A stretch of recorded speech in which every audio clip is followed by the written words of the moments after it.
It is 3:13 on your hometown station, KHTS. I'm Tori. I hope your weekend was great. We have some exciting stuff coming up. I cannot believe that it is June 26th. What happened to June?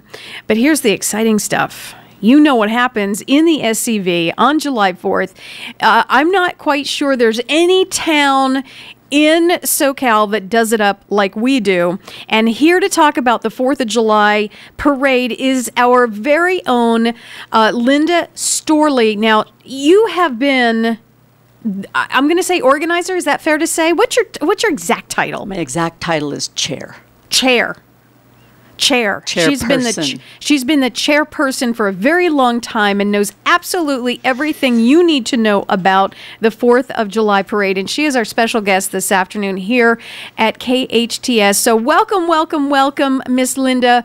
How are you doing today? I'm doing great. It's almost 4th of July, and that's always a crazy time, 3 or 4 days before the 4th. But right. It's a little like herding cats, but it all comes together beautifully. It always does. Yes. It always, it's like doing a musical.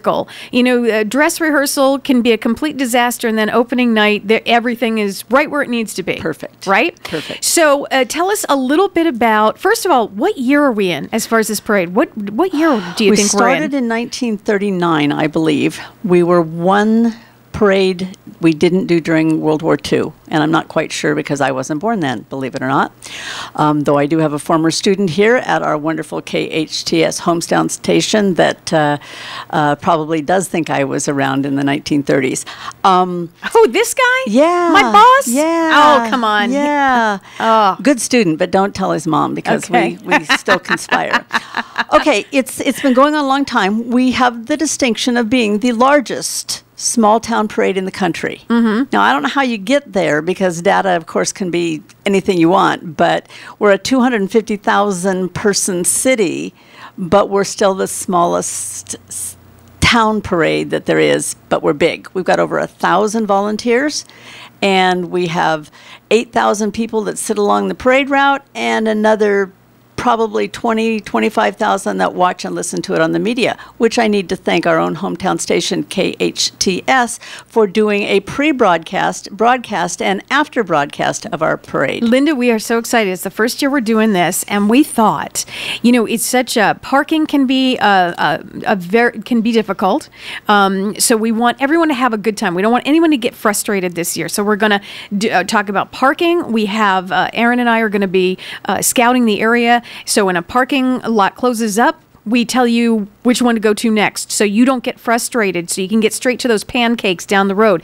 And we're also going to be scouting out areas where people aren't sitting. You know, if there's an open spot on a sidewalk, we're going to tell you that too. So we're really excited. Then after the parade, we get to help you out. And you're going to help us with this too, Linda. I'm going to help you with that. Get out of the area because that can be frustrating too. There's some gridlock areas and stuff like that. So this is the first time we are doing it up this year. It is going to be the biggest and best thanks to you. Well, thank you, and everyone else that helps. There's so many people in the background here that I didn't even know about. Dwayne Hardy, who passed away this last year or so ago, he ran what I call the back end of the parade, and when he passed, I didn't even know what he did, but now I'm doing that. So that's kind of interesting and different. The reason that there's so much problems at the end of the parade is people think that the parade is over when it's gone by them. Well, according to them, it is. Of course, according to them, it actually Yes. is. But the parade's not really over until it crosses the last place. So they can't have people going down those streets because Sure. horses are returning, kids are returning. Mm-hmm. There are ways to wiggle out, and we will help the audience find those on the 4th of July. And we're gonna be right here for you, and you included, right, Linda? I'll be here. I'll tell you what. Can you stick around for a little while? I can. Hang out with me. I just have to do a little bit of a commercial break. We have to check traffic. You know, we do that on the 8th. I listen and on the 8th. Thank you so much. If you just hang out with me, we'll be right back. Sound good? Sound good. Excellent. And this afternoon, afternoon, my special guest in studio is Linda Storli, who I found out her official title is a chairperson of the 4th of July parade. And basically, she's doing, with the help of so many volunteers, she just gets everybody straightened out and puts everybody where they need to be. And she is the calmest person. I think if it was my job to do this, hair on fire. But she sits here and she's calm and she's laughing with us. And I'm not quite sure I could be like that. And so, it's not the 4th yet either. So I really admire you, Linda. I really do. Tell us, we are so excited. We were talking before the break about being involved. Every year, we do announce the parade outside the station here. The announcers, last year I got to do it with T. Katz, and this year I'm doing with Aaron Delatorre. But we're doing something different this year. We're going to broadcast before and after to help everyone find parking, to find a good place to sit, to make sure you get the pancakes down the street, to make sure everybody's in order. And we're very excited about it, and we'll probably be giving out goodies as well. You tell me what you have in store. What's going on? Who's the Grand Marshal? Tell us everything. Well, first, I do have a huge committee. There are over 1,000 volunteers that all come together and make this work. So it looks good to put my name on it when it works well, and it usually works well. We do have a Grand Marshal. It's Melody Ranch, the Valuze family, and they've been doing cowboys and movies here forever, so they are the Grand Marshal. We also have our United States Congressman Steve Knight. We have Scott Wilk and Dante Acosta, and then we have Karen Barger, and then we have the entire city council, starting with Cameron Smythe, our mayor. That is a huge turnout of all our, everyone representing every little nook and cranny of the SCV. That's amazing. So are they all going to have different floats, or are you going to bunch them up together? You know, it would be fun. I'm also on the Hart High School board. I'm a trustee, and I think all the trustees should ride sometime, and we should all be on the same float, but then I couldn't announce. So, no, they're all going to be separate. Mm-hmm. Mayor Pro Tem Laureen West is going to be on the Wells Fargo coach, which is a big get for us this year. So she's going to be on that after Cameron, and then we'll have the rest of the city council. We also are going to have Sheriff McDonald, the sheriff of LA County, plus our own new Captain Lewis. He's not new. He's older than new, but he's new to our city, and he is also the chief of police for the city of Santa Clarita. So we're going to have him riding in a black and white Corvette, I believe, if I've got it worked out right. Excellent. Yeah, excellent. How nice. Fun. How fun.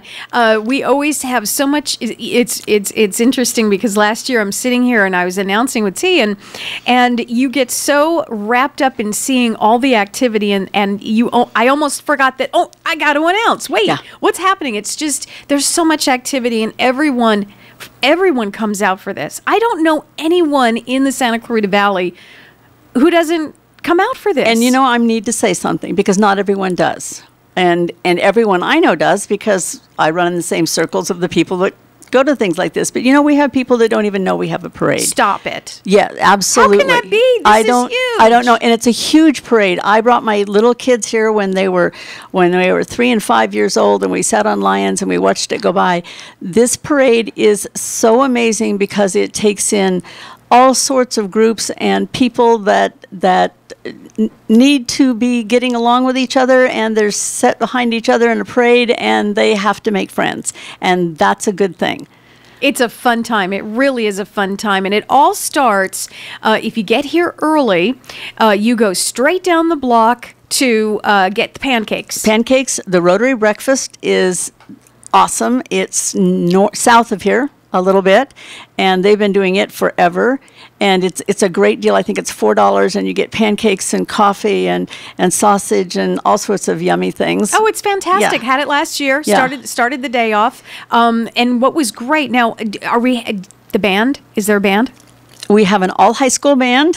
which is an accomplishment. We didn't have one for years and years and years. And then as a teacher in the high school district, I said, this is silly.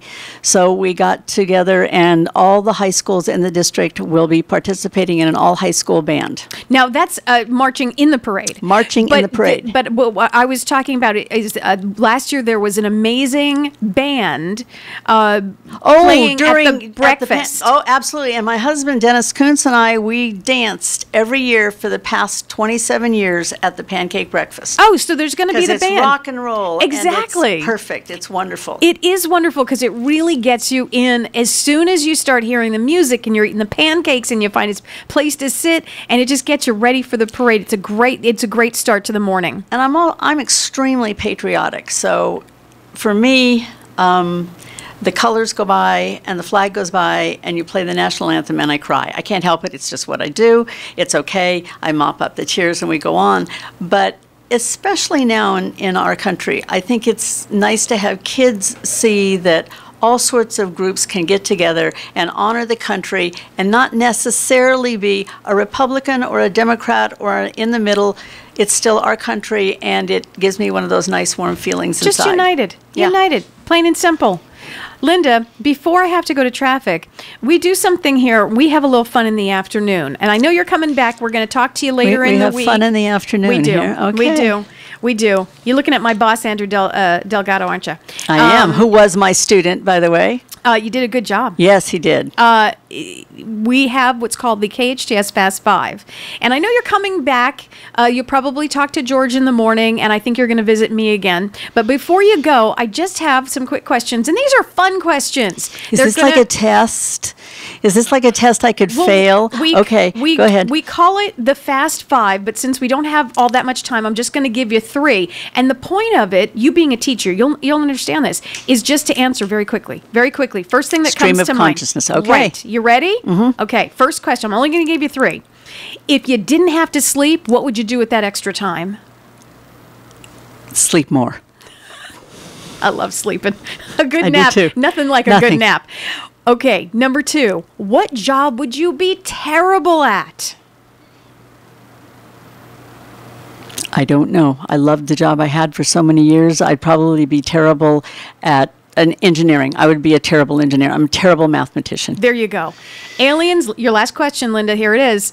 Aliens just landed in Santa Clarita. You're in charge of giving them a tour. Where do you go first? Oh, my goodness. I think I'd go to Hart Park, and I'd show them everything that William S. Hart did, and then I'd take them to the mall, which I wanted them to call Linda Valencia, and they decided not to, even though I protested against that. It's just a beautiful city. I'm very proud of this city, which has been, now it's our 30th anniversary, which we are also celebrating during the parade. And my husband, Dennis Kuntz, who was on the First City Council, will be riding in the parade. I invited all of the First City Council, but Dennis was the only one that said, yeah, I'll ride. Yeah, I did. So he's going to be in it. But I'd bring him to the parade. And you'd bring him to the parade. Linda, it's been an absolute pleasure. I'm sure we'll see you a couple more times before the 4th. Beep, beep. Beep, beep. We're going to have a good time, aren't we, Linda? We are. Okay. Thanks for being here. I appreciate it.